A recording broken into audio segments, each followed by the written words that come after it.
Et donc là, il se passe un autre phénomène absolument monstrueux, enfin monstrueux, je ne sais rien, c'est évidemment, je vais encore dire du mal des journalistes, mais c'est pas dire du mal, parce qu'en plus, je voudrais simplement, d'une manière assez blanche et sans affect, dire des choses qui se sont quand même passées à ce moment-là. C'est qu'on a vu un journal comme Charlie Hebdo, enfin, avec son patron, faire des éditos sur moi, comparer mon travail au protocole des sages de Sion. C'était écrit. C'est d'ailleurs a valu toute l'histoire avec Ciné. Mais c'est complètement monstrueux de voir ce type qui n'avait jamais ouvert un livre, dont le meilleur ami était l'avocat de Clearstream.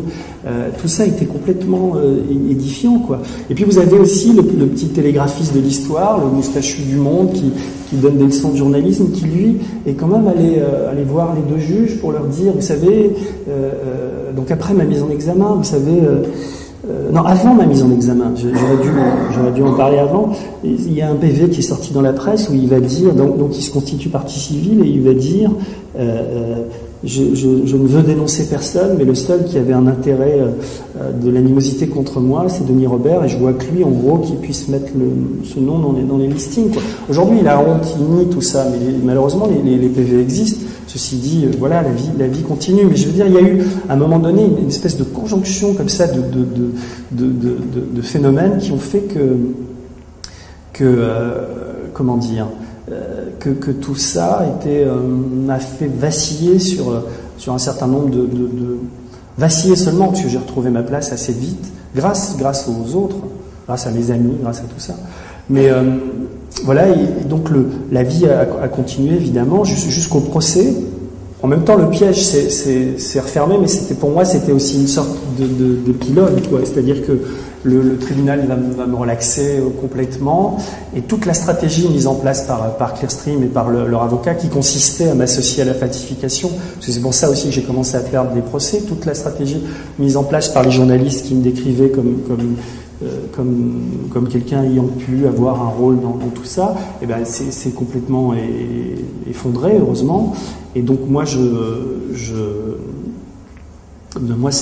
allait beaucoup mieux pour moi, quoi. Et donc voilà. Et j'ai écrit un texte qui s'appelle. J'avais un texte qui était sur la censure, mais j'en ai parlé. Donc j'ai écrit un texte qui résume assez bien. Et avant d'aborder les questions du public, je vais vous le lire. C'est un texte qui, à mes yeux, résume pas mal l'histoire. Il s'appelle « Le facteur humain ». Toute entreprise repose sur un ensemble de règles visant à un résultat. Parmi les règles, certaines sont apparentes et exhibées, d'autres implicites et intériorisées. Dans les systèmes les mieux rodés, ces règles se juxtaposent. Les pièces s'emboîtent les unes aux autres et les individus agissent avec une précision mécanique pour éviter le doute, le frôlement. Dans ces systèmes, la communication vers l'extérieur est sans rapport avec ce qui se tait à l'intérieur. Les changements de rythme et d'orientation sont programmés depuis des lustres. Le profit maximum est perpétuellement l'objectif à atteindre. Plus le profit est grand, plus le système aura montré son efficacité. Ces groupes sont organisés et dirigés. Ils fonctionnent sur l'obsession de la rentabilité, mais aussi sur la culture du secret et le rite de l'initiation. Plus on y est puissant et influent, mieux on doit savoir préserver et faire prospérer ses secrets. Le bon décideur doit rester vigilant et s'entourer d'initiés, à qui il divulguera avec parcimonie ce qu'il sait et ce qu'il tait. Dans ces systèmes les plus étendus et les mieux rodés, un minuscule grain de sable peut provoquer un dérèglement. Appelons ça l'élément incontrôlable ou le facteur humain. Je suis le facteur humain d'une histoire complexe et protéiforme dont personne ne peut prévoir l'issue. Cette histoire est celle d'une multinationale utile à tous les banquiers de la planète. La particularité des systèmes les mieux rodés est qu'ils s'interpénètrent et se protègent. Aucun système n'est hermétique. Le dysfonctionnement d'un élément peut, si les bonnes décisions ne sont pas prises, contaminer d'autres systèmes. C'est la théorie du chaos. Plus un système est grand et interconnecté, plus un grain de sable peut en agglomérer d'autres, provoquer des dégâts et nuire au fonctionnement du business.